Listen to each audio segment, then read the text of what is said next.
பிரதமர் மோடியை Trinidad Tobago பிரதமர் கம்லா பெர்சாத் குஜராத்தி கவிதையை மேற்கோள் காட்டி பேசி வரவேற்றது அனைவரையும் ஆச்சரியத்தில் ஆழ்த்தியுள்ளது.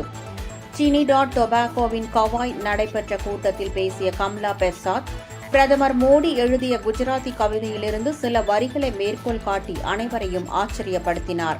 பிரதமர் மோடி குஜராத்தி மொழியில் எழுதிய ஆங்க் ஆ தன்யா சே, இந்த கண்கள் ஆசிர்வதிக்கப்பட்டவை என்ற புத்தகத்தின் கவிதையை அவர் குறிப்பிட்டார். மேலும், நம்ம காலத்தில் பின்னோக்கி பயணிக்கும் போது பல நினைவுகள் மீண்டும் வருகின்றன. கடினமான காலங்களில் நமக்கு ஆதரவாக நின்றவர்களை நாம் ஒருபோதும் மறக்க முடியாது. அந்த நினைவுகள் நமது பயணத்தின் ஒரு பகுதியாக இருக்கும் என்றும் அவர் கூறியது அனைவரையும் கவர்ந்துள்ளது.